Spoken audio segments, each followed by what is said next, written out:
Good morning. This is Keloland on the go with all you need to know in news and weather as you start your day. New this morning, crews were called to a fire in the northeast part of Sioux Falls. Our photographer on scene reported seeing smoke and flames. Law enforcement was blocking the road along East Hayes Place. The call for the fire came in around 2 this morning. We will bring you more information as authorities release it.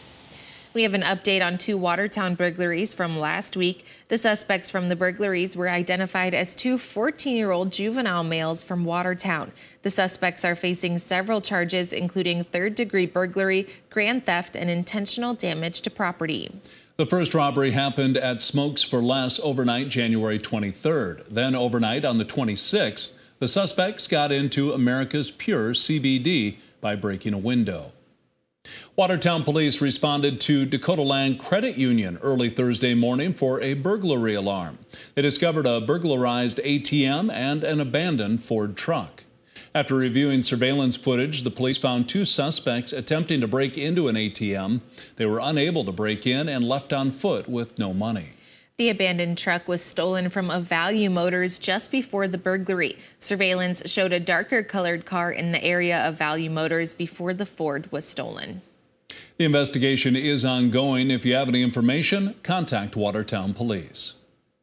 Now let's get a check of our forecast with meteorologist Brian Karstens. One more cold day in eastern Keloland, but then everybody heating up just a bit. Yes, we've got milder weather, and of course the first locations to experience that will be western Keloland today. We are forecasting highs back into the 50s in Rapid City, Custer area 48, Phillip 46, Sioux Falls. Well, much of the day here with south winds, it'll make it feel colder, and we're hoping for 12 by very late in the evening, or at least by early evening. And I do think after that it'll actually continue to climb overnight, and tomorrow we'll experience much warmer weather East River. We'll get into the details about that coming up in just a few minutes. Thank you, Brian. A former White River school administrator can no longer teach in South Dakota. The Department of Education has permanently revoked Gail Katie's educator certificate. Katie worked for the White River School District for 4 years. She was the elementary principal, a special education teacher, and the special education director. Documents filed online say she engaged in fraud by recreating a missing document during a review with the state. Officials say she also failed to protect confidential student information by leaving documents in her car in plain sight.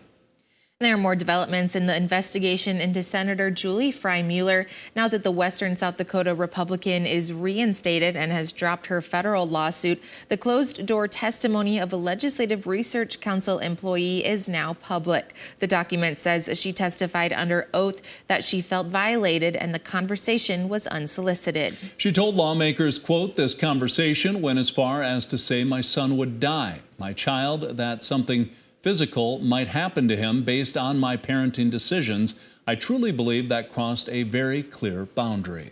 If you'd like to take a look at the full document, we've posted it for you on Keloland.com, along with all of our previous stories on the Select Committee's investigation.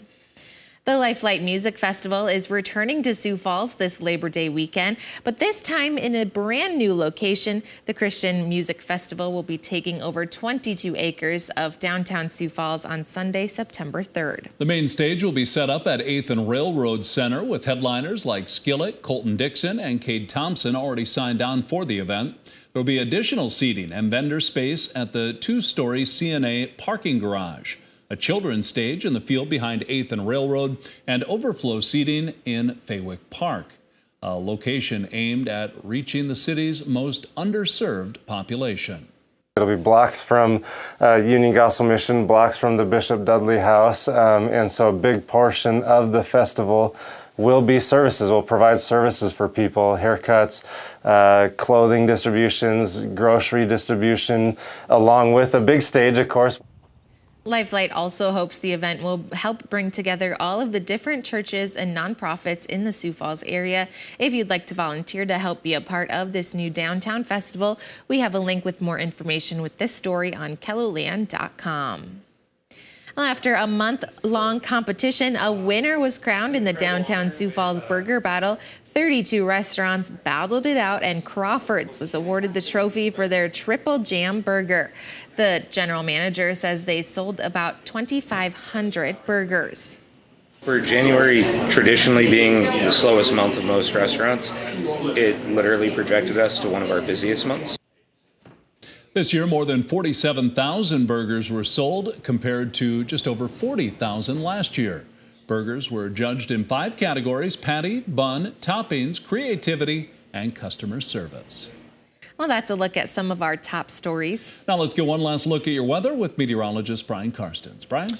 All right, our weather picture here today. Well, we have cold weather headlines, a wind chill advisory still in effect from Watertown to Marshall, and a big chunk of Minnesota there to the east. And really, we're still dealing with the cold air in place as we look at Futurecast today. Even at midday, the numbers just a few degrees warmer than 0. We factor in the developing wind, and it will make it feel colder than that. Pier area, you'll be doing better at midday, and I think by late afternoon, you'll be at least in the mid to upper 20s. Rapid City, by far and away the warmest spot. 3 o'clock temperature at 52. And we are going to continue to see those rising numbers in Minnesota this evening. I think that pretty good cause here are probable expectations that Saturday morning will be better. Sioux Falls will start off the morning likely somewhere in the teens and then will continue to rise. And look at that at 1 o'clock in the afternoon. 30s in the east and 50-degree weather close to that level in Rapid City and Phillip. And it should end up being a really nice afternoon. Just a blend of sun and clouds, but we'll start the melting process. Don't forget about the winds today, though. East of the James Valley, it will be gusting over 30. Some patches of blowing snow cannot be ruled out. This time around, it's a southerly or southeasterly wind, as opposed to the wind that we had yesterday, which was out of the north. So that's kind of the back and forth game we play here. But overall, still improvement for the weekend. There are their temperatures. Again, those are snapshots for late in the day into the early evening for Sioux Falls and Brookings. Rapid City, 54 late in the afternoon, still on track. Overnight tonight, a lot of teens in central South Dakota. Sioux Falls, that's an early evening low. I do think the daybreak temperatures will even be warmer than that in southwest Minnesota. Tomorrow, look at all the 30s showing up here. East of the James Valley, nice weather overall. We'll take that, 30s, and a break on the frigid weather, a break on the snowstorm tracks for now. I think that Aberdeen will be very similar to Sioux Falls. It's a pretty widespread air mass coming in from the northwest. So 30s are expected here for several more days. Here in central Ketherland, low to mid 40s are likely, and 47 maybe by Tuesday. And Rapid City, how about some 50-degree weather for the weekend? 44 Monday and 50s Tuesday and Wednesday. All right, that's your weather forecast. Check out the details online at ketherland.com.